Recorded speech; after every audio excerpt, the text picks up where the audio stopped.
दोस्तों स्वागत है आपका स्टडी 74 क्लासेस की इस लेटेस्ट वीडियो में। दोस्तों इससे पिछले वाले क्लास में हम लोग चैप्टर नंबर धातु और अधातु शुरू किए थे।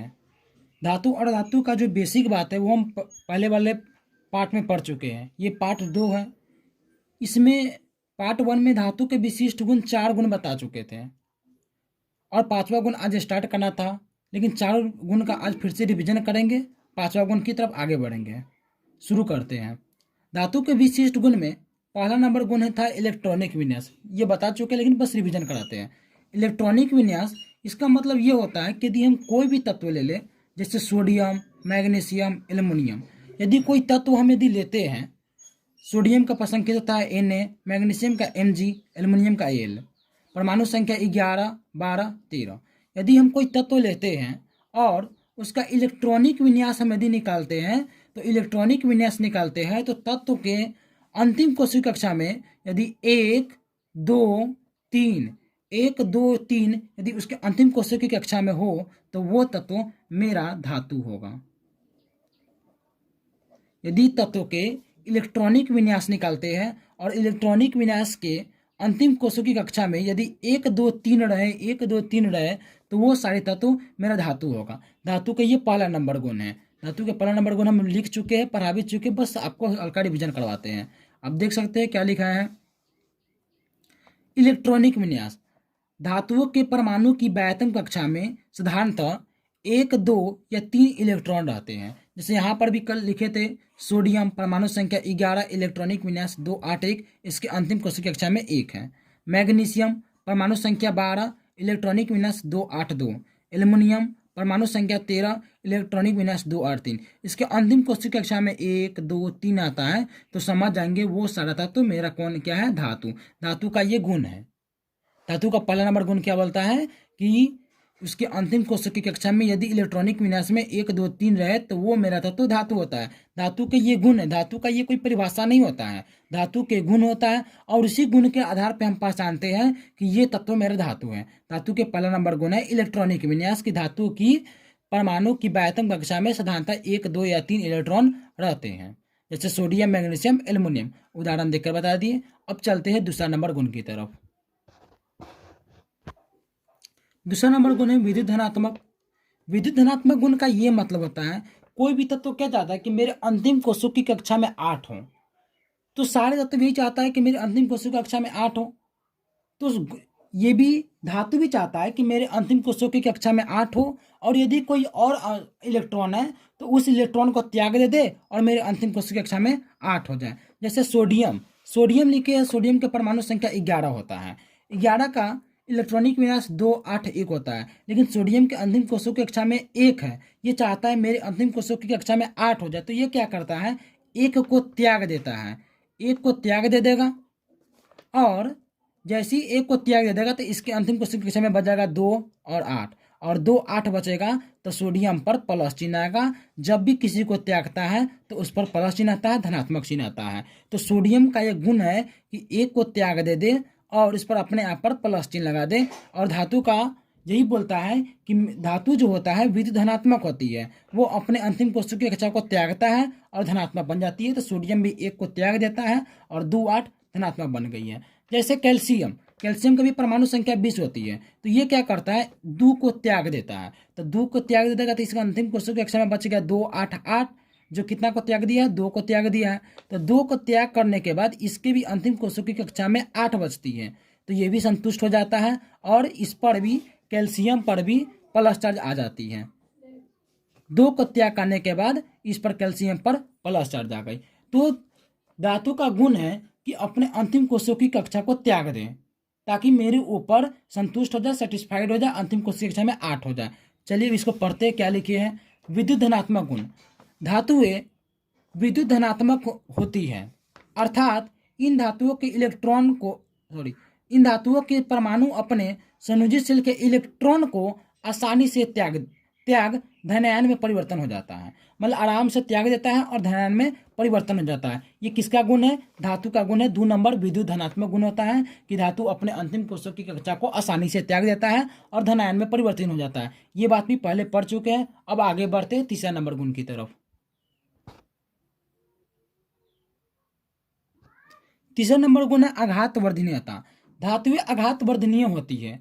इसका मतलब है आघात वर्धनीय मतलब होता है कि यदि कोई धातु है, धातु को पीटे तो पतली चादर बना सकते हैं। इसी गुण को आघात वर्धनीयता कहते हैं। धातु आघात वर्धनीय होती है, मतलब उसको पीट पीट कर पतली चादर बनाई जाती है। इसे गुण को आघात वर्धनीयता कहते हैं। तो धातुएं जो होती है आघात वर्धनीयता होती है। जैसे सोना, सोना जो होती है आघात वर्धनीयता होती है। सोना को पीटेंगे तो पतली चादर बन जाएगी, तो इसे हम लोग आघात वर्धनीयता कहेंगे। चांदी, चांदी को पीटेंगे पतली चादर बन जाएगी, तो इसे आघात वर्धनीयता कहेंगे। लोहा, लोहा को पीटेंगे तो आघात वर्धनीयता मतलब पतली चादर बन जाएगी। तो ये सब आघात वर्धनीयता का गुण है कि मतलब सोना, चांदी, लोहा, धातु जो होता है आघात वर्धनीयता होती है, मतलब इसे पीट कर पतली चादर बनाई जा सकती है। धातु के ये तीसरा नंबर गुण है कि धातु जो होता है आघात वर्धनीय होती है, अर्थात इन्हें पीट कर पतली चादर बनाई जा सकती है। जैसे सोना को पीटेंगे तो पतली चादर बन जाएगा, चांदी को पीटेंगे तो पतली चादर बन जाएगा, लोहा को पीटेंगे तो पतली चादर बन जाएगा, मतलब किसी भी धातु को पीटने पर वो पतली चादर बन जाती है। ये है तीसरा नंबर गुण। तीसरा नंबर गुण यही है, धातुएं आघात वर्धनीय होती है, अर्थात इन्हें पीटकर पतली चादर बनाई जा सकती है। जैसे लोहा, चांदी, सोना, चांदी, लोहा आदि। अब है चौथा नंबर गुण तन्यता।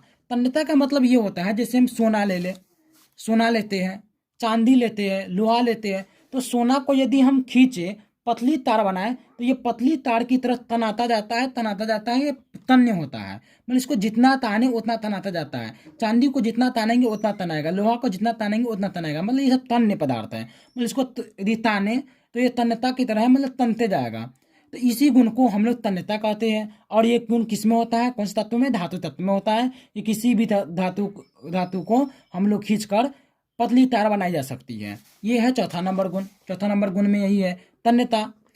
धातुएं तन्य होती हैं, अर्थात इन्हें खींचकर इससे तार बनाए जा सकते हैं।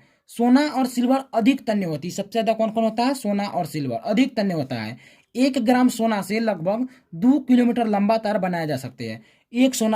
1 ग्राम सोना से 2 किलोमीटर लंबा तार बनाया जा सकते हैं। इसी प्रकार 100 mg सिल्वर धातु को लगभग 200 मीटर लंबा तार बनाया जा सकते हैं। ये हम कल की क्लास में तन्यता तक पढ़ चुके थे। फिर एक और बात है, सभी धातु एक समान तन्य नहीं होते। कोई धातु ज़्यादा तन्य होती है, कोई धातु कम तन्य होती है, मतलब सबका एक समान नहीं होता है। कल तो हम यहाँ तक पढ़ चुके थे। आज हम लोग को पांचवा गुण से स्टार्ट करना है कि पांचवा गुण क्या है। चलिए स्टार्ट करते हैं। पांचवा नंबर गुण है द्रव्यनांक एवं क्वथनांक। अब द्रव्यनांक के बारे में जानते होंगे कि द्रव्यनांक क्या होता है। द्रव्यनांक वो होता है यदि कोई ठोस को गर्म करते हैं और वो द्रव में बदल जाता है, वैसे को हम लोग द्रव्यनांक कहते हैं। क्वथनांक, द्रव को गर्म किए और यदि वो वाष्प में बदल जाए उसे क्वथनांक कहते हैं। जैसे पानी का भी अब द्रव्यनांक और क्वथनांक के बारे में पढ़े होंगे 9th क्लास में। तो पानी होता है 100 डिग्री पर जाके वाष्प में बदलता है, पिघलने लग जाता है, मतलब वाष्प में बदल जाता है, उसे क्वथनांक कहते हैं। द्रव्यनांक, द्रव्यनांक जो ठोस होता है, ठोस को गर्म करते हैं, जब वो द्रव में बदलता है तो जिस ताप पे बदलता है उसे द्रव्यनांक कहते हैं। तो धातु का क्या होता है, धातु का द्रव्यनांक एवं क्वथनांक उच्च होता है, मतलब इसको बहुत ज्यादा गर्म करने पर ही वह पिघलने लग जाता है। जैसे सोना, लोहा को ही आप लोग देखे होंगे, लोहा को इतना गर्म करते हैं, इतना गर्म करते हैं, तब जाकर वह पिघलता है, मतलब बहुत ज्यादा उसका द्रव्यनांक एवं क्वथनांक उच्च होता है। लेकिन पानी को 100 डिग्री सेंटीग्रेड पे वह भाप में बदलना शुरू कर जाता है। तो पानी भाप में बदलने के लिए कम से कम 100 चाहिए। लेकिन लोहा को ही देख लीजिए, यहाँ पे लोहा लिखिए, लोहा को बदलने के लिए 2750 डिग्री सेंटीग्रेड चाहिए, तब जाके वह पिघलता है। मतलब इसका जो द्रव्यनांक एवं क्वथनांक है यहाँ बहुत ही ज्यादा ऊंच है। तो द्रव्यनांक एवं क्वथनांक पांचवा नंबर गुण ये बोलता है कि धातुओं के द्रव्यनांक एवं क्वथनांक उच्च होते हैं। सोडियम एवं पोटेशियम ये दोनों ऐसे धातु है जो अपवाद है, कम ही ताप पर पिघलना शुरू कर जाता है। ये दोनों अपवाद है, सोडियम एवं पोटेशियम अपवाद है, क्योंकि ये निम्न ताप पर ही पिघलकर उबलने लगता है। कौन कौन, सोडियम एवं पोटेशियम।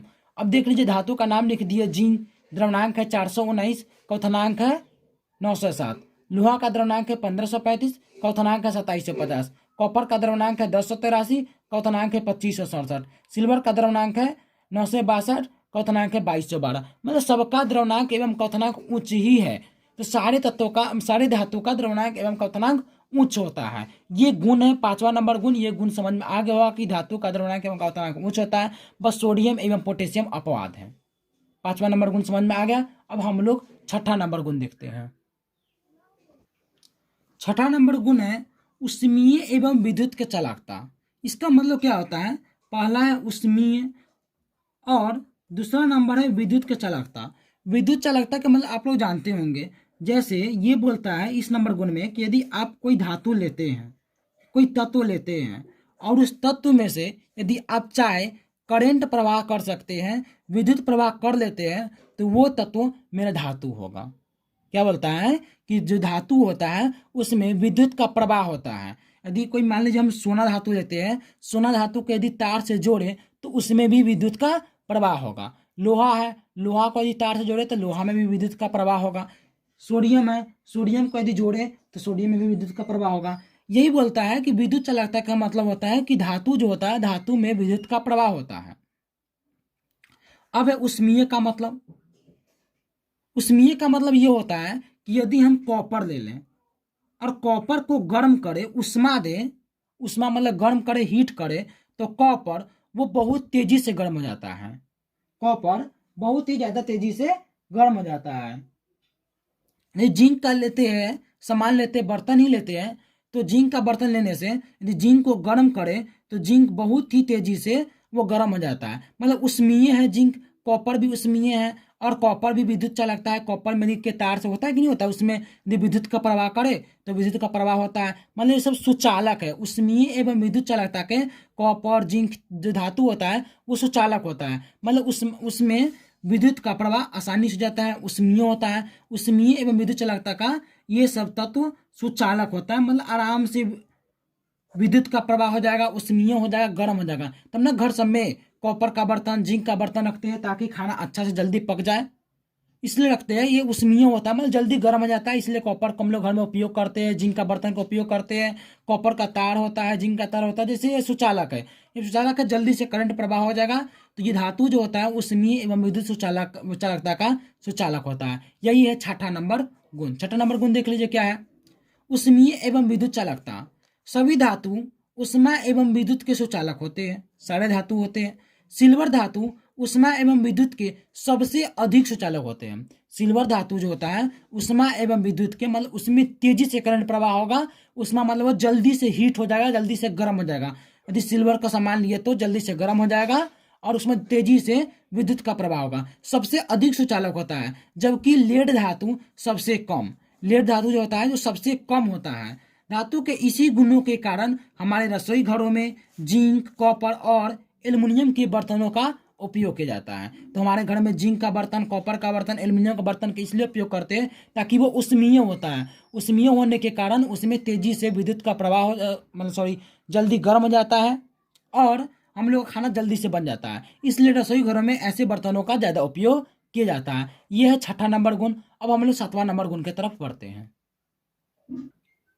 हाँ, ये बात है, छठा नंबर गुण में जो एक चीज होता है ग्रेफाइट। ग्रेफाइट जो होता है वो मेरा अधातु है। ग्रेफाइट मेरा अधातु है, लेकिन यदि हम इसमें करंट का प्रवाह करें तो ग्रेफाइट के अंदर भी विद्युत का प्रवाह होता है। मतलब ग्रेफाइट मेरा अधातु होते हुए भी इसमें विद्युत का प्रवाह होता है, इसलिए ग्रेफाइट अपवाद कहलाएगा। क्योंकि ये तो धातु है नहीं, और धातु होगा उसमें प्रवाह होता है, लेकिन ग्रेफाइट तो मेरा अधातु है इसलिए इसमें विद्युत का प्रवाह होता है, तो ये अपवाद है।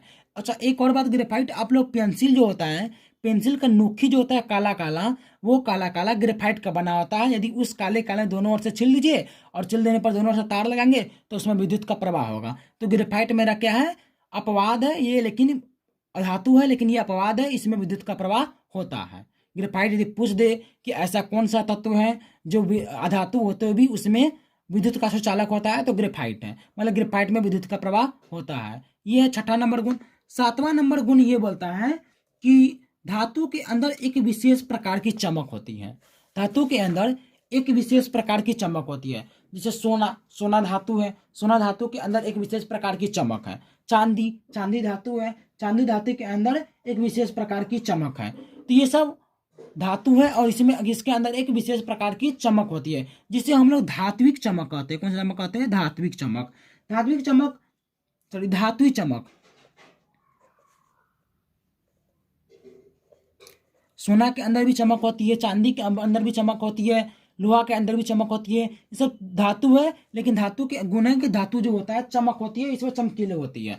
जैसे एल्युमिनियम और मैग्नीशियम की बात करें तो ये दोनों जो तत्व होता है, ये धातु होती है, ये सफेद रंग से चमकता है। कौन कौन? एल्युमिनियम एवं मैग्नीशियम सफेद रंग से चमकता है। सोना पीली रंग से चमकता है। और तांबा जो होता है, तांबा की सतह लाल होती है। तांबा की सतह लाल होती है, वो लाल रंग से चमकता है। एल्युमिनियम और मैग्नीशियम सफेद रंग से, सोना जो होती है पीले रंग से, तांबा जो होती है लाल रंग से चमकता है। इस बात को यहाँ पे हम लिखिए, आप लोग पढ़ लीजिए। चमक 7वां नंबर गुण है। 7वां नंबर गुण में ये बोलता है धातु की सतह विशिष्ट चमकीली होती है, जिसे धात्विक चमक कहते हैं। एल्युमिनियम एवं मैग्नीशियम सतह सफेद होती है, ये बात बता चुके हैं। सोना पीली होती है और तांबा जो होती है लाल दिखाई देता है। यह है 7वां नंबर गुण कि धातु के अंदर एक विशेष प्रकार की चमक होती है, जिसे धात्विक चमक कहते हैं। अब इसमें कुछ अपवाद भी है। जैसे ग्रेफाइट आयोडीन जो है, ये दोनों तत्व अधातु है। कौन कौन? ग्रेफाइट और आयोडीन, ये दोनों तत्व अधातु है। लेकिन अधातु होते हुए भी इसमें एक विशेष प्रकार की चमक होती है, तो इसे हम लोग अधातु के कैटेगरी में ही मानेंगे कि यहाँ पे लिखे भी है आयोडीन एवं ग्रेफाइट भी चमकीली होती है, किंतु ये अधातु है, तो ये अपवाद है।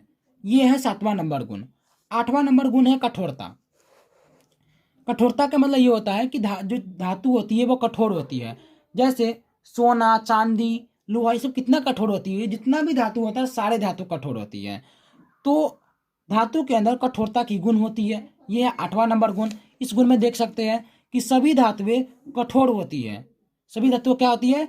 कठोर होती है। लेकिन सभी धातुओं की कठोरता एक समान नहीं होती है। कोई धातु ज्यादा कठोर होगा, कोई धातु कम कठोर होगा, कोई मीडियम कठोर होगा। लेकिन इसमें भी अपवाद है। सोडियम एवं पोटेशियम ऐसा धातु है कि इसे पनीर की तरह पतली चाकू से काटा जा सकता है, रबदार एकदम अच्छा सफेद काटा जा सकता है। ये सब अपवाद है। कौन कौन? सोडियम एवं पोटेशियम धातुएं मुलायम होती है। क्या होती है? मुलायम होती है, जिन्हें चाकू से काटा जा सकता है। सारे धातु तो कठोर होती है, लेकिन सोडियम एवं पोटेशियम अपवाद होती है। ये दोनों को आसानी से चाकू से एकदम रवादार पनीर की तरह चकने चकने काट सकते हैं, लेकिन ये दोनों क्या होती है? अपवाद होती है। 8वां नंबर भी गुण समझ में आ गया होगा कि धातु जो होती है कठोर होती है, लेकिन सोडियम एवं पोटेशियम अपवाद है, इसे चाकू से काट सकते हैं। अब चलते हैं अगला नंबर गुण की तरफ।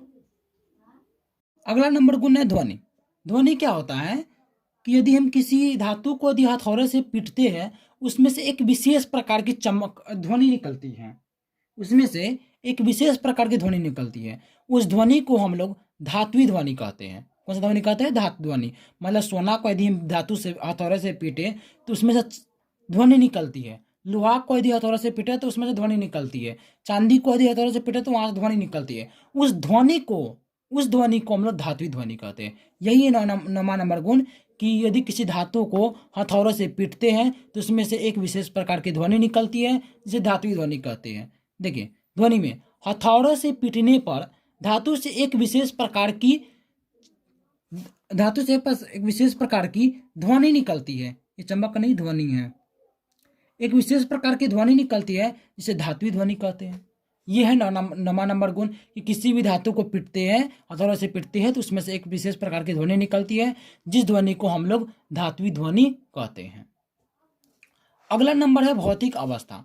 भौतिक अवस्था ये होता है कि यदि 10 नंबर में है भौतिक अवस्था का मतलब ये होता है कि यदि हम कमरे के ताप पर किसी भी धातु को लेंगे, अपने किसी भी कमरे में चले जाएंगे, वहां पर धातु ले लेंगे और कमरे का जो वातावरण ताप रहेगा, उस ताप में वो धातु मेरा ठोस रहता है। क्या रहता है? ठोस रहता है। मतलब अपने रूम में चले जाएंगे और किसी धातु को रख देंगे तो वो धातु ठोस के रूप में रहेगा, मतलब पूरा ठोस रहेगा। लेकिन पारा जो होता है, मरकरी, वो सिर्फ द्रव के रूप में रहता है। कि धातु का गुण है कि कमरे के ताप पर हम अपने कमरे में किसी भी कमरे में चले जाएंगे और कोई भी धातु के लेके चले जाए, सोना, चांदी, लोहा, तो कोई भी धातु वहां पर ठोस के रूप में रहेगा कमरे के ताप पर। लेकिन यदि उस धातु में से पारा को ले जाए, मरकरी को ले जाए, तो मरकरी क्या होगा? वहां पर द्रव के रूप में रहेगा। कमरे के ताप पर पानी में बदल जाएगा, द्रव के रूप में रहेगा। यह है 10वां नंबर गुण। देख लीजिए, भौतिक अवस्था में कमरे के ताप पर धातुएं सामान्यतः ठोस होती है। जैसे सोना, चांदी, लोहा ठोस होती है कि नहीं होती? कमरे के ताप पर ठोस रहती है। लेकिन सिर्फ मरकरी, जिसे पारा भी बोलते हैं, सामान्यतः ताप पर द्रव रूप में रहता है। कमरे के ताप पर जो होता है मरकरी पारा किस रूप में रहता है, द्रव के रूप में रहता है। ये है 10वां नंबर गुण कि धातु भौतिक अवस्था मतलब कमरे के ताप पर धातु जो होती है ठोस के रूप में रहती है। ये है 10वां नंबर गुण। 11 नंबर गुण है घनत्व।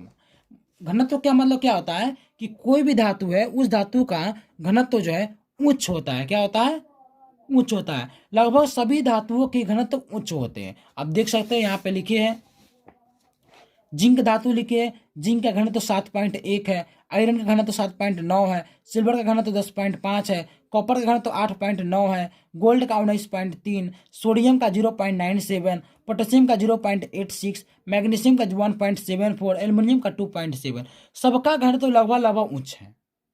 तो जिसका मतलब क्या बोलता है घनत्व 10वां नंबर में कि लगभग सभी धातुओं के घनत्व जो है होता है उच्च होता है। जिंक का घनत्व उच्च है कि नहीं है, आयरन का घनत्व उच्च है कि नहीं उच्च है, यहाँ पर सब धातुओं के घनत्व उच्च होता है। तो यही है 11 नंबर गुण कि लगभग सभी धातुओं के घनत्व उच्च होता है। ये धातु के 11 नंबर गुण है और ये लास्ट गुण है। इस गुण पर धातु के गुण समाप्त हो जाती है और जिस तत्व में ये 11 गुण होता है वो तत्व मेरा धातु होता है। बात समझ में आ गई होगी। धातु के गुण के बारे में हम पहले भी बोल दिए, धातु का कोई परिभाषा नहीं होता है, धातु के गुण होता है। धातु के गुण एक एक करके हम 11 गुण होता है, 11 गुण भी बता दिए। लास्टवा गुण है घनत्व कि सभी धातुओं का घनत्व उच्च होता है। लेकिन एक बात समझ में नहीं आती है, आप बोले सभी धातु का घनत्व उच्च होती है लेकिन सोडियम का घनत्व 0.97 ही है, इतना कम क्यों?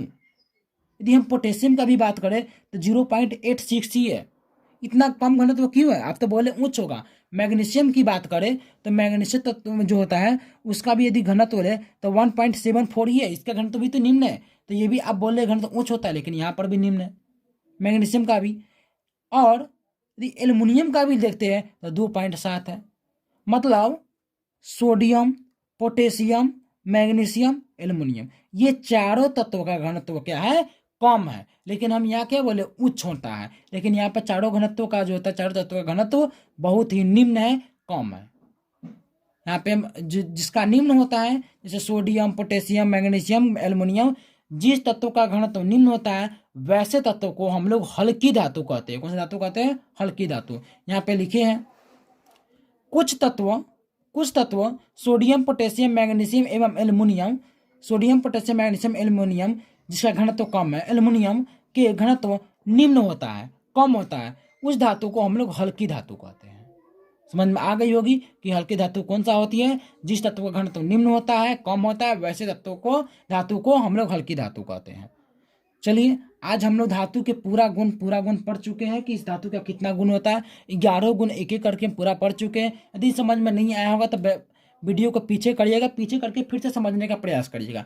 और पढ़ाई आपको कैसा लग रहा है आप कमेंट नीचे करके कमेंट में आप मैसेज करके बता सकते हैं कि ये पढ़ाई हमको समझ में आती है। जहाँ दिक्कत होगा उसे आपको रिप्लाई दिया जाएगा, बताया जाएगा। चलिए क्लास को यहीं पर एंड करते हैं। अब हम लोग जो धातु के रासायनिक गुण है वो नेक्स्ट क्लास में शुरू करेंगे और रासायनिक गुण के बारे में एक एक करके पढ़ेंगे। पूरा चैप्टर धीरे धीरे करके पूरा चैप्टर खत्म हो जाएगा। और यदि आप चाहे तो यदि हम जैसे जैसे यहाँ पे पढ़ाते जा रहे हैं इस चीज़ से आप नोट्स भी बना सकते हैं। आप किसी भी बोर्ड से हो, आपको सब बोर्ड में ये चैप्टर है, ये एनसीईआरटी का है। आप सारे बुक में मतलब सारे बोर्ड में ये चैप्टर दिया गया है। आप एक एक करके मतलब यहाँ से नोट्स बनाइए, आप पढ़ सकते हैं, किसी भी कोचिंग ट्यूशन की जरूरत नहीं है। आप लोग यहाँ से भी आराम से पढ़ सकते हैं और पूरा चैप्टर बढ़िया से ख़त्म कर सकते हैं। चलिए वीडियो कहीं पे एंड करते हैं। आप लोग इस वीडियो को लाइक करिएगा, कमेंट करिएगा और ज़्यादा से ज़्यादा शेयर कर दीजिए। चलिए थैंक यू।